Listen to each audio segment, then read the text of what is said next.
और आइए अब लौटते हैं देश की खबरों की तरफ। यूपी सरकार के मंत्री संजय निषाद की TV9 भारतवर्ष से एक्सक्लूसिव बातचीत।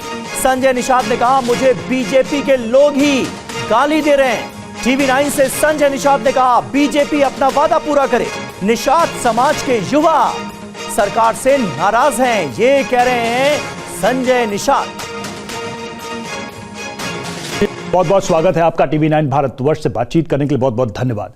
पहला सवाल तो चूंकि आपने अभी एक बयान दिया और जिसके बाद से अचानक से हर जो है प्रश्न आपकी तरफ आ रहा है कि बीजेपी के अंदर विभीषण और उनको हटाने की मांग आप कर रहे हैं। किसको विभीषण कह रहे हैं संजय जी आप? मैं तो कह रहा हूं कि विभीषण उसे कहते हैं कि जो नुकसान पहुंचाए, जो गलत संदेश दे और रहे आए कहीं से और फिर उसी का फायदा पहुंचाए। जो सपा बसपा कांग्रेस से आने वाले भाजपा में लोग हैं, सब मालूम है भाजपा के लोगों को।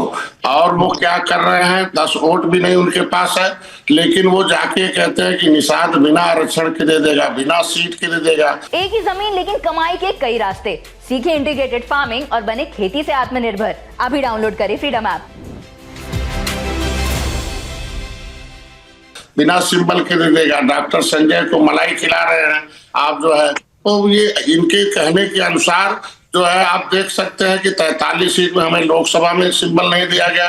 उपचुनाव में मझवा और कटहरी में था, मैंने छोड़ दिया। ये कहा गया कि आरक्षण हम छोड़ने के लिए तैयार हो गए। ये हुआ कि भाई आरक्षण पर चर्चा होगी और आरक्षण इनका दे दिया गया। हमने कहा भाई समाज का मामला है। फिर 2027 में हम लोग जिताए और आगे आए, लेकिन जीत दे दिया मझवा, दे दिया कटहरी, लेकिन अभी तक कोई इस पर चर्चा नहीं होना।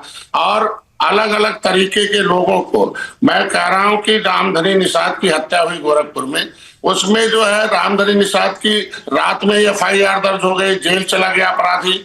और जो है जब वो सब कुछ हो चुका तो उसमें नेता बनने के लिए आप छूट दे दिया जा रहा है कि भैया जाके हमें गाली दिया जा रहा है कि डॉक्टर संजय बैठ के मलाई खा रहे हैं, क्यों नहीं रामधनी निषाद पर जो है कार्रवाई करने के लिए डॉक्टर संजय। मैं कह रहा हूं कि भाजपा में रहने वाले लोग ही अगर डॉक्टर संजय को गाली देंगे और भाजपा उस पर कार्रवाई नहीं करेगी तो आज के दिन में मैं क्या करूं, मैं बता नहीं। लेकिन आप संजय जी आप तो बहुत खुलकर बोलते हैं और अपने बयानों के लिए जाने जाते हैं, लेकिन हम आपसे ये समझना चाहेंगे कि इस नाराजगी या इस तरह के सवालों का जो अपनी ही सरकार अपने ही सहयोगी दल से आप सीधे सीधे पूछ रहे हैं, उसके पीछे क्या उपचुनाव में जो सीटों का इधर उधर हुआ वो वजह है? बेटे की हार का दुख है कोई, या फिर आप जो बार बार विभीषण शब्द का इस्तेमाल कर रहे हैं और खासकर प्रशासन से भी हमने देखा कि नाराजगी है? 3 बिंदु है।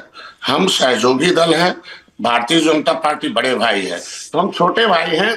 बड़े भाई की जिम्मेदारी बनती है कि मेरी सुरक्षा जो केंद्र से दे दी जाए, हमें सुरक्षा दी जाए। हमने सपा बसपा कांग्रेस को हटाया है तो मेरी सुरक्षा का वादा किया था केंद्रीय, वो नहीं मिला। आज के दिन में ये जो है, आज के दिन में ये जो अधिकारी कर्मचारी है, मैं चाहता हूं कि मैं अगर सरकार बनवाया हूं, एक बार नहीं 2 बार, 2019 में जितवाया, 2022 में जितवाया, उपचुनाव जितवाया, तो हम लोगों का भी पहलू इन अधिकारियों के अंदर होना चाहिए ना कि अगर वो गाना बज रहा है कि डॉक्टर संजय को CM बनाओ तो कौन सा दर्द है हमारे कार्यकर्ता बजा रहे हैं। श्रृंगेरपुर धाम का गाना बज रहा है, वो दर्द हो रहा कि नहीं, DIG साहब ने कहा बंद कर दिया जाए। मैं कह रहा हूं कि अगर कटहरी और मझवा हमारी सीट थी, अगर हमने छोड़ दिया कि आरक्षण पर चर्चा होगी, आरक्षण आगे होगा, इलेक्शन के उसी के बीच में कहा था दीपावली के आसपास हो जाएगा, अब जीत भी दिला दिया, अब कम से कम बैठक होना चाहिए ना। मैं किस मुंह से अपने समाज में जाऊंगा? ये हमारे जो विधायक हैं इनको संरक्षण दिया गया है भारतीय जनता पार्टी को, वो बैठक में ही नहीं आते हैं, ये बताइए। और कार्यकर्ताओं का सम्मान नहीं करते, जिले में एक होर्डिंग पोस्टर नहीं लगाते, वो अपने पेज पर लिखते हैं कि मैं भाजपा का विधायक हूँ। ये पहले बताइए कि अगर हम जितवाए उन्हें 9 सीट मतलब 11 जितवाया, वो हमारे निषाद पार्टी के विधायक है, तो हम कह रहे हैं निषाद पार्टी के बैठक में नहीं आ रहे, भारतीय जनता पार्टी अपने गोद में रख लेगी तो निषाद पार्टी के कार्यकर्ता तो नाराज होंगे ही। क्या आपने इन विषयों को बीजेपी के शीर्ष नेतृत्व के सामने उठाया है, और उठाया है तो फिर सुनवाई कैसे नहीं हो रही है, इसका क्या जवाब है आपके पास? मैं पहला नेता हूं, समाज का बेटा हूं कि प्रधानमंत्री के हाथों में ज्ञापन दिया हूं, माननीय मुख्यमंत्री को ज्ञापन देता हूं, तो उस पर चर्चा होना चाहिए ना। महत्वपूर्ण मुद्दा है कि जो अनुसूचित जात की सूची में हमें सभी सुविधा देने का राज्यपाल ने 31 दिसंबर 2016 को अधिसूचना जारी कर दी। राष्ट्रपति की अधिसूचना 8 अगस्त 1950 कि हम अनुसूचित जाति में हैं, हमें अनुसूचित जाति की सुविधा मिले। उत्तर प्रदेश में धोखे से हमारा ओबीसी में नाम डाल दिया, रेल आंदोलन किया, सड़क रोका, प्रदेश रोका, तब 31 दिसंबर 2016 को उसमें से निकाला गया। अगर राज्यपाल ने अधिसूचना जारी कर दी तो लागू हो जाए। कि वो कौन से विभीषण है जिनको आप कह रहे हैं कि बीजेपी निकाले, नहीं तो 2027 में हार जाए? कुछ खुल के तो इशारा करिए आप कि आखिर किन की तरफ आप बात कर रहे हैं, वो कौन लोग हैं, कौन ऐसे हैं जो पार्टी को नुकसान कर रहे हैं? ये सारे मामले सबको पता है। ये जो विभीषण है, विभीषण है इन्हीं के सामने। संजय जी, सपा ने मेरा आरक्षण लूटा है, वही विभीषण इस समय चाहते हैं कि आरक्षण न मिले। वो सब पता है भाजपा को कौन विभीषण है। संजय जी, एक आखिरी सवाल है, नाम लेकर जुबान गंदा नहीं करना। ठीक है, ये जो बार बार सपा बसपा के नेता, भूतपूर्व नेताओं की आप बात करें, क्या उनको आप चाहते हैं कि वो बीजेपी से हटा दिए जाएं तभी सब कुछ ठीक ठाक रहेगा? जो बाहरी एक तरीके से नेता है, हम नहीं हटाने की बात नहीं कर रहा हूं, कार्रवाई होनी चाहिए। महत्वपूर्ण पदों से हटा दिया जाए।